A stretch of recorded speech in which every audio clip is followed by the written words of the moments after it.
An old guy is just fine with pickles. Mr. Johnson, the head of the product development department where I work, said such a thing. This was while he was throwing the pickles my parents worked hard to make on the floor. I didn't want food that I had sentimental attachments to be treated so poorly anymore, so I swallowed what I wanted to say and uttered just one phrase. Understood. I never imagined such a thing would happen on the day of the new CEO's inauguration party. Right after that, the new CEO came to us. What the CEO, pale-faced, talked about at a meeting set up later was a shocking truth. I was amazed by the unexpected connection between a certain individual and a company. Mr. Johnson, the head of the department who heard the story with me, eventually came to regret his foolish actions. But no matter how much he regretted it, it was too late. After that, he would be given a merciless decision by the new CEO. My name is Jack.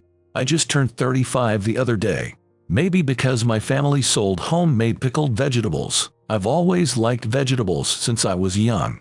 My favorite is cabbage, and my favorite dish is a hot pot that my whole family enjoys together. On days when it was hot pot for dinner, I'd eat nothing but cabbage, to the point where my parents would caution me. Jack really loves cabbage, doesn't he? It's good to eat what you like, but you should eat other vegetables too, see? You won't grow big otherwise. Every time I was cautioned, I'd reluctantly reach for other vegetables like carrots and potatoes, which is a fond memory. So, it was probably inevitable that I, having grown up, joined a food company. When I took the job interview, what I talked about in the company's interview was generally like this. Since my family's home sold vegetable pickles, I became interested in various foods including vegetables. What I said was a common, unremarkable motivation, I think, but it was my honest feeling. Without any falsehood. As a child, I only liked cabbage, but as I grew up, I came to appreciate the charms of various vegetables and wanted to work in food industry. Later, after receiving the job offer and joining the company, I worked tirelessly. Influenced by my parents' various trials and errors in making pickles at home, I contributed to various product developments in the product development department and built up a track record. Recently, there were whispers around me that it wouldn't be strange if I were promoted to department head soon, but the person who actually became the department head was someone else. However, this person, who had just joined the company, had the ability but had problems with his personality, gradually making the office atmosphere strange. Unlike before, many people worked looking down, and casual conversations during break times decreased. The current product development department was frequently facing major problems, such as work being delayed. Just before noon, having finished a segment of work in the office, I looked up. Looking around, I saw several colleagues with gloomy faces in the same room. Seeing that, after confirming that the department head was not there, I spoke. Let's get some fresh air. It seems stuffy in here. A male colleague at the next desk, who had been silently working until now, looked up. Do you think so? It feels the same as always to me, he said with a puzzled expression, looking around for agreement. It seemed like the other employees, who had been listening to our conversation, also stared at us with troubled faces. Not realizing that the usual situation was the problem, they might have gotten too used to the bad circumstances. Seeing the faces of the employees who found working unbearable, I walked towards the window. No, it's stuffy. At this rate, we might get sick. So I'm going to open the window for a bit. Although my colleagues tilted their heads, they agreed, seeing that I was insistent. We hadn't opened the windows recently, and the boss isn't here right now, so why not? Yeah, it might not be bad to feel the breeze while working for a change. In the product development department where I work, there's a new department head, Mr. Johnson. He's a man 2 years younger than me. His rushing of work and forcing overtime had made the employees shrink back. Mr. Johnson, the department head, had previously had papers blown away by the wind, and since then, he didn't like to ventilate the room. So, we usually kept the windows shut, but this made the air inside stagnant. Especially during dry weather, I was worried about the spread of illnesses. But now, since the department head was away, there shouldn't be any problem. So, I'm going to open the window. The pleasant breeze flowing in through the window, opened for the first time in a while, seemed to blow away the gloomy air that had filled the room. Ventilation is important for physical health, but it also seemed to have a positive effect on mental well-being. It feels a bit more refreshing now, doesn't it? Really, it's quite nice.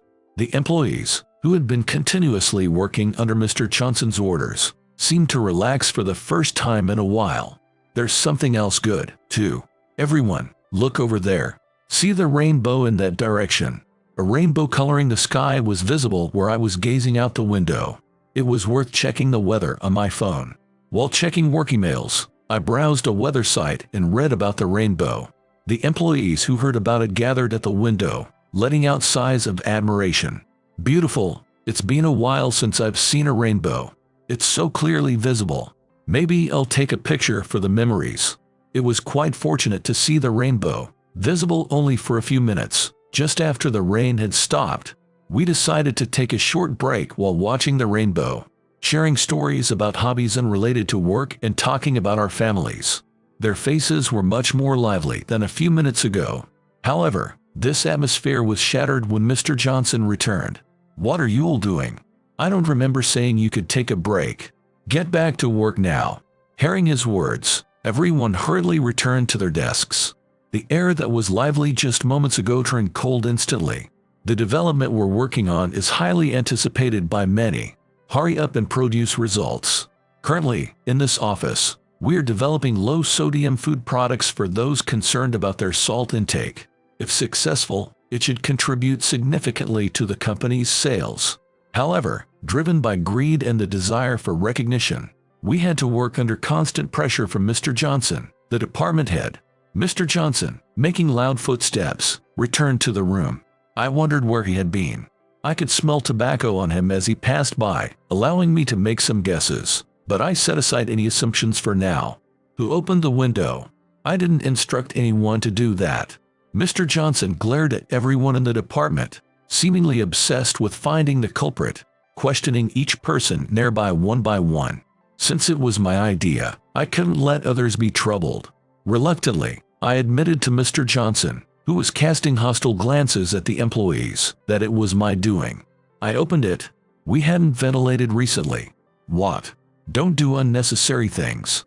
Opening the window lets the wind in. What if it blows away important documents? Can you take responsibility for that?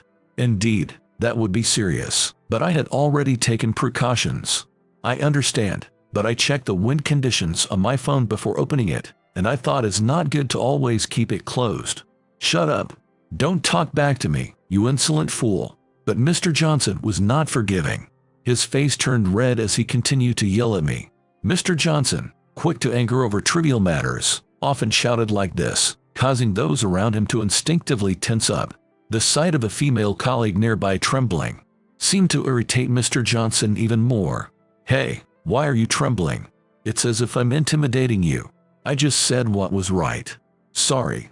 The female employee apologized, her voice shaking, but even this seemed to irritate Mr. Johnson. You're overreacting. It makes me look like the bad guy. Go out of the room and stand in the hallway. You're annoying. Yes, Mr. Johnson. With a face about to cry, she hurriedly left the room. I felt terrible for what happened to my colleague. If I hadn't suggested ventilating the room, she wouldn't have been targeted by Mr. Johnson. I was thinking of talking to her later when Mr. Johnson addressed everyone present. The celebration party for the new CEO's appointment is coming up. Don't mess up like you just did and embarrass me. Understand? We don't need people who drag others down in this department. It's a disgrace to the company. Hearing his words, I silently argued in my mind. If anyone's a disgrace, it's Mr. Johnson. He's always intimidating the staff, ruling this department with fear. He's probably the most unnecessary person in the product development department. But I didn't have the courage to say this directly. If you understand, then get back to work quickly, Mr. Johnson said before heading to his desk to start working. All I could do was sigh as I watched him.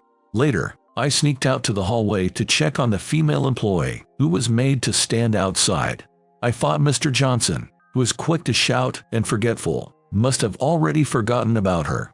Seeing the right moment, I invited the female colleague back into the office and later decided to make amends for the inconvenience caused to her and other colleagues in the department by giving them some delicious snacks. If Mr. Johnson's behavior had helped progress the work in the product development department, it would have been one thing. However, the employees, intimidated and unable to give their 100%, only slowed down their work pace. This led to a vicious cycle where Mr. Johnson's behavior became increasingly harsh. Realizing that leaving this problem unresolved might lead to people leaving the company, I decided to go back to the place where I used to live with my parents on my day off. Partly, I wanted to see my parents after a long time, but mainly I wanted to consult with a male neighbor. Upon announcing myself through the intercom, I heard a familiar voice.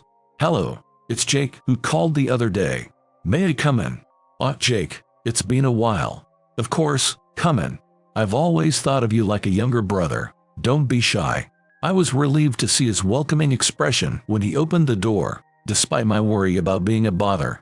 The man who let me into his house, Mr. Anderson, was a man in his 50s, about 20 years older than me. He had been a playmate since I was young, and often looked after me when both my parents were busy with work. He was a kind person who cared whether I was eating properly, and visited me when I was sick in bed. In the living room, Mr. Anderson offered me some tea and cookies, which surprised me as it was a familiar taste. "These are from my company, aren't they?"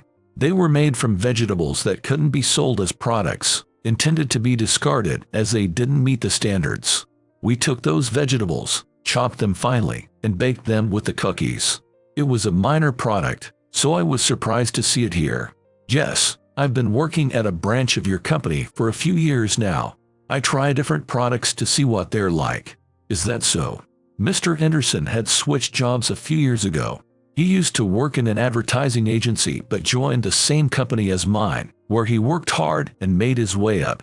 He was inspired to change his career path after being deeply moved by a food product he had tried during a financially difficult time due to an injury.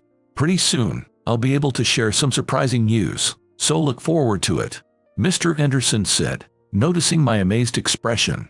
I wanted to continue discussing this topic, but I reminded myself of the reason I came and refocused.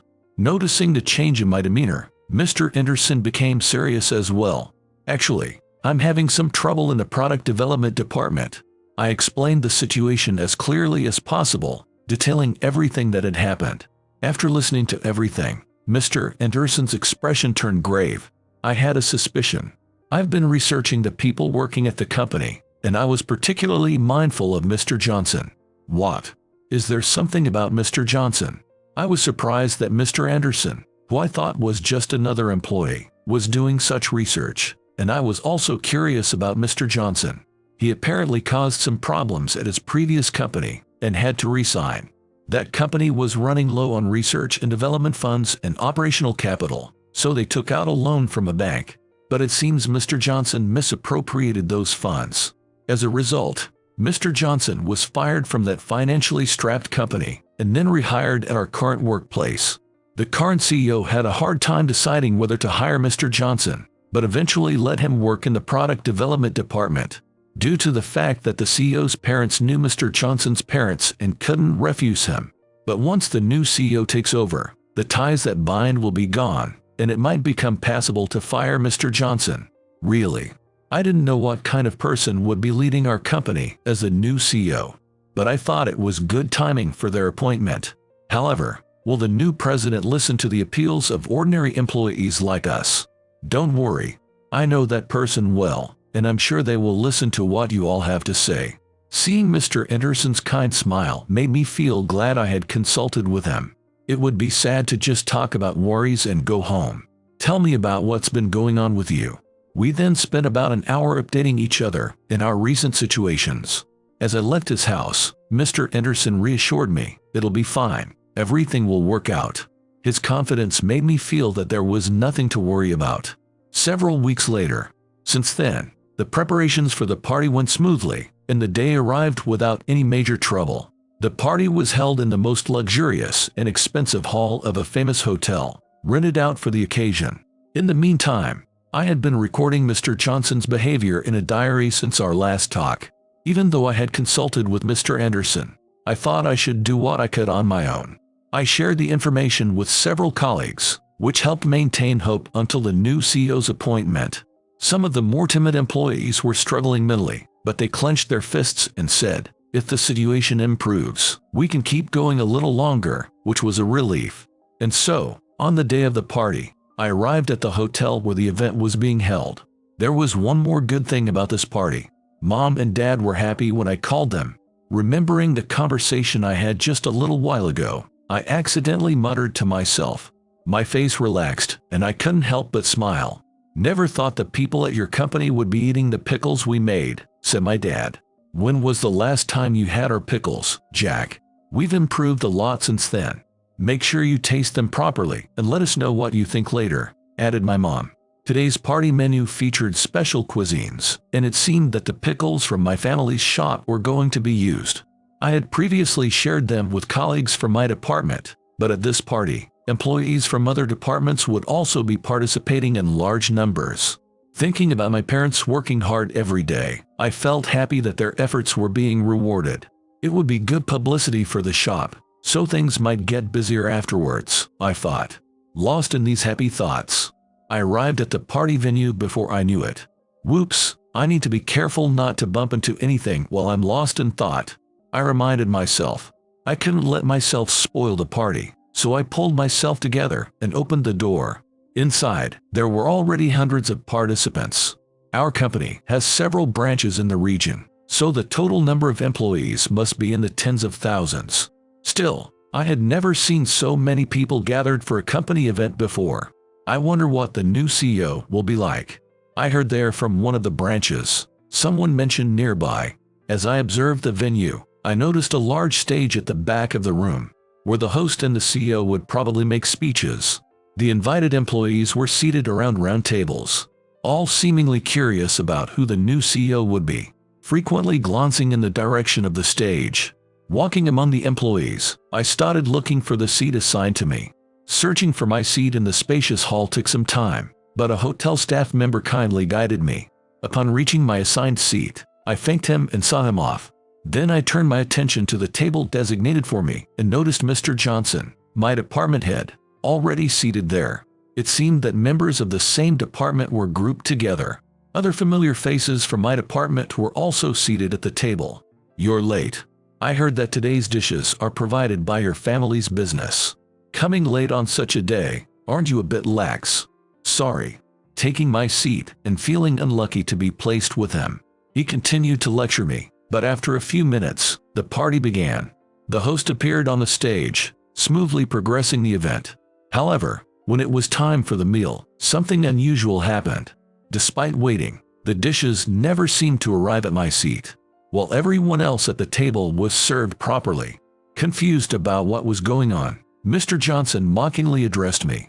"What's the matter? You seem to be in trouble." It was obvious, I thought, responding irritably.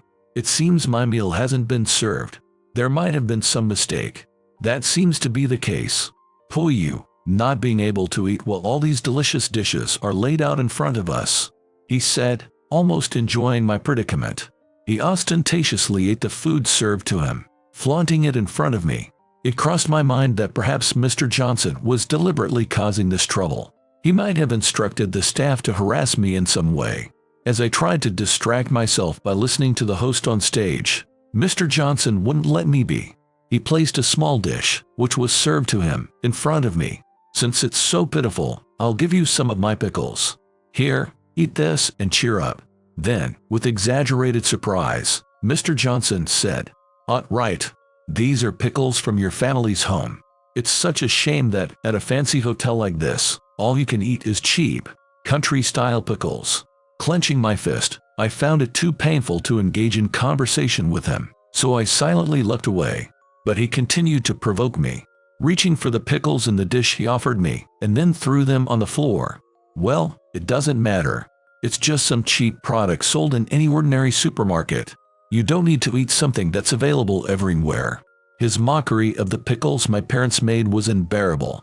"Too much salt is bad for an old body, so I helped you by getting rid of it," he said, grinning at me. "Old guys are just fine with pickles," he mocked further. I gritted my teeth in frustration, thinking how he's not much older than me, and replied, "Understood." To prevent any further disrespect to my parents' pickles, I pulled the dish with the pickles closer to me. While I was doing this, the CEO appeared to have arrived on stage. He spoke for a while, but then, for some reason, started running towards us. I was surprised to see him coming straight towards me without a glance to the side, but I was even more stunned when I saw his face. It was Mr. Anderson, the man I never expected to be the new CEO. Just now, my secretary, who was observing the venue, informed me that there was trouble at one of the guest tables. The CEO, who had run up to our table, glanced briefly towards a corner of the room. There stood a burly man holding something like binoculars. Perhaps he was the secretary the CEO mentioned. I noticed an earpiece in the CEO's ear, likely used to communicate with his secretary. As the new CEO, I can't overlook a problem happening right in front of me, Mr. Anderson said. The next moment, he looked at my seat and turned pale. Are you guys trying to pick a fight with the CEO? The only one who reacted to his voice was Mr. Johnson. Seeing Mr. Johnson's confused expression, Mr. Anderson seemed to realize that he was the instigator of the harassment. Your name? He asked. I am Johnson, the head of the product development department, Mr. Johnson replied. I see. It seems I need to have a thorough discussion with Mr. Johnson and Jake after this party. Mr. Anderson's voice was cold. He informed the staff about the issue with my meal and then returned to the stage. Soon after, the proper meal was served to me, but I was too shocked to enjoy it. The next day, I arrived at the office and sighed at the sight in front of me. Mr. Johnson was berating the employees in a clearly agitated manner. Why are you so slow? You could have done this faster. The research you did a few months ago was completed much quicker, wasn't it? His loud voice, which once made the employees shrink back, now seemed to inspire them to speak up. In research for product development, each task is different. The time required varies depending on the objective and subject of the research. So it's troubling when you say things like that. This development project simply requires more time. Mr. Johnson, seemingly not expecting a retort, was momentarily speechless before shouting in anger, his face red. Are you saying that to slack off? Are you trying to cover up because the development isn't going well? Remember, it's your responsibility if this fails. I had hoped he might reflect on his behavior after the incident at the party, but it seemed a vain expectation. His attitude was incorrigibly rotten. As I was contemplating how to intervene, a man who had been at the party the previous day approached me. He was the muscular man President Anderson referred to as his secretary, seemingly in his 30s, not much different from my age. His well-built appearance and impressive muscles were noticeable. It seemed he had entered the room without me noticing and was now greeting Mr. Johnson, the department head. I'm Smith. Nice to meet you. I am President Anderson's secretary. He introduced himself to Mr. Johnson, who immediately started acting subservient. Oh, it's a pleasure. I am Johnson, the head of the product development department. I apologize for the unseemly scene. My subordinates can be quite lax. The presence of the president's secretary is indeed impressive. I'm quite taken aback. Ignoring Mr. Johnson's fawning, Mr. Smith spoke to me. Nice to meet you, Jake. Would you please come with Mr. Johnson to the president's office? Yes, of course. I hadn't started on any work yet since I just arrived. Mr. Johnson, twitching the corners of his mouth at the edge of my vision, clearly didn't have the courage to confront Mr. Smith directly. With a forced smile, he said, I don't have any urgent matters, so I'm okay to come along. We then left the room, led by Mr. Smith. As we walked, I thought I saw a familiar face down the hallway. Was it just my imagination? While pondering this, Mr. Smith started a conversation. It seems like you have a tough time every day. Yes, it's quite challenging. Initially bracing for a more serious topic, but realizing it was just small talk, Mr. Smith continued in a sympathetic tone. I understand a bit of what you're going through. I once worked for a terrible boss at a sweatshop. It was tough. That must have been difficult. It's not easy to change bosses. Glancing at Mr. Johnson walking beside us, I thought I saw him glaring at me, but I chose to ignore it. I resigned because I couldn't bear it anymore, and just when I was struggling to find another job, President Anderson offered me a position. So I know there's hope at the end of endurance. I think you and your team have done well. Hearing these words, I felt a warmth in my chest. There were times I had considered speaking up with courage, but many in our department were shy or fearful. making me uncertain about taking such actions. I worried about making the situation worse, so I hadn't been able to take decisive steps. But now, it felt like our perseverance was finally paying off. There's a different way to fight for everyone. The fact that you considered your team members in your actions shows you are a compassionate and remarkable person. Thank you, Mr. Smith. The unexpected flow of the conversation stirred my emotions, and I had to look up to stop tears from spilling over. As we engaged in this conversation, we arrived at the president's office. "Mr. President, I've brought Mr. Johnson and Jake," Mr. Smith announced, opening the door to the office. Mr. Johnson, who had been somewhat out of the loop, and I entered the room. Inside, President Anderson, not just Mr. Anderson, was waiting for us.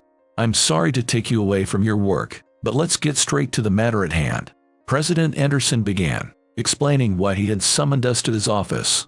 "Normally, we would conduct a thorough investigation with a third party, but given that you're the son of the chairman, I decided it was imperative to resolve this issue promptly." Upon hearing this, I asked, "Excuse me, who do you mean by the chairman?" "Your father," he replied. "It seems your parents haven't told you, but he's actually the founder of this company." I listened in disbelief. According to President Anderson, my father was undoubtedly the founder of the company, who had resigned upon marrying my mother, who originally owned a grocery store. However, he couldn't completely hand over the company's management to someone else and continued to be active as the chairman. He really wanted to focus solely on his wife and the grocery store, but he was a kind, caring man who thought about his colleagues. Reflecting on these words, I recalled the face of my father, whom I had recently met at home. The image of my gentle father, whose presence always conveyed a sense of calmness, came to mind. My father, well loved and relied upon by locals, was always in the midst of people. Thus, I immediately believed President Anderson's story. When I was still at home, I remember important-looking people in suits visiting our house, who might have been from this company. Now that your question is answered, let's move on to the problems you're facing, President Anderson said. I then explained about Mr. Johnson's behavior and the issues in our department. However, Mr. Johnson kept trying to interrupt and dispute my account. "So, Mr. Johnson has been intimidating the staff," I said. "No, that's not true. I haven't been intimidating anyone. Stop spreading lies," he interjected. The conversation was repeatedly disrupted, making it difficult to progress. But after this happened a few times, President Anderson silenced Mr. Johnson with a sharp look, allowing me to explain smoothly. After I finished, President Anderson sighed. "I am disappointed in you. The former president thought maybe you wouldn't cause problems here and might change your ways.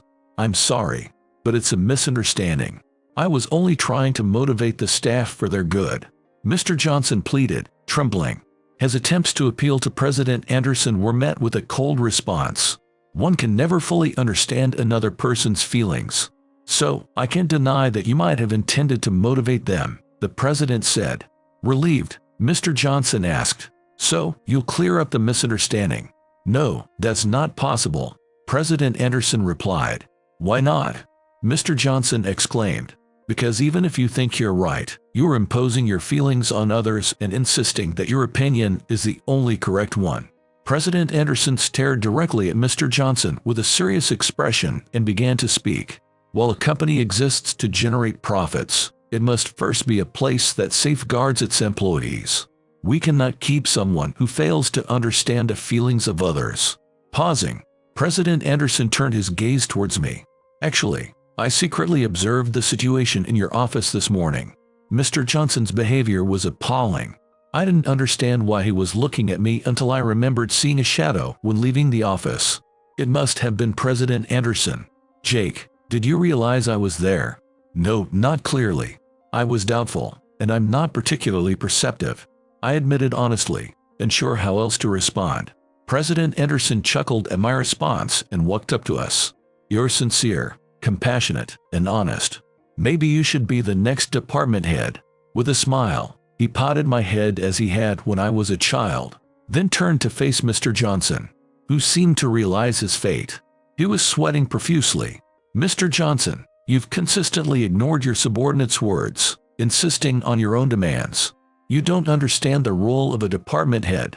it's because they are making unreasonable demands. Have you ever considered the perspective of your subordinates even once? President Anderson asked, his gaze filled with contempt. You've created a hostile work environment through petty harassment and intimidation. Moreover, you fail to grasp the current situation accurately. A person like you must leave this company. But how can this be? Mr. Johnson stammered in disbelief. Jake, it must have been tough for you and your department. I feel sorry for what you've endured. I need to apologize on behalf of the previous president as well. No, you don't have to. You just became the president recently. I had my own thoughts about the previous president, but I held no grudge against President Anderson. In fact, I was grateful for his prompt and appropriate handling of the situation. That's all for today. We'll likely conduct a thorough investigation later, and I'll need your cooperation then. Understood. I responded and promptly left the room. Mr. Johnson, unwilling to accept the situation, started causing a commotion loud enough to be heard outside the room. Please, don't fire me. I'll do anything. I'll even reflect on my actions. Mr. Smith, who was waiting outside, then escorted Mr. Johnson out of the office. Forced to leave, Mr. Johnson staggered away like a soulless shell. With work awaiting me, I decided to leave Mr. Johnson's matter behind and return to my office. Later, I heard Mr. Johnson was dismissed from the company. Apparently, he had a family, but it seemed they had abandoned him. He struggled to find re-employment for a while, but no company was willing to hire him. Eventually, he returned to his parents' home and got a job at a local factory. However, rumors said he was fired from there too, frequently blaming others for his failures and causing disturbances. No one knew what became of him afterward. Meanwhile, our department's atmosphere brightened significantly after Mr. Johnson's departure. The work that had been stalled due to his behavior started progressing, and the employees began showing more positive and forward-looking attitudes. Can I open the window for ventilation? Of course. Oh, boss. Let me do it for you. Please focus on your work. I've taken over as the department head in place of Mr. Johnson, managing the work and responsibilities of the position. Though I was initially anxious about whether I could handle the new responsibilities, the support from my team members made it manageable. In the beginning, I was more often helped by my subordinates than the other way around, but I'd like to believe that now I can be of help to them. It just stopped raining a while ago. We might even see a rainbow, I commented. Really? It would be great to see a beautiful rainbow like we did last time.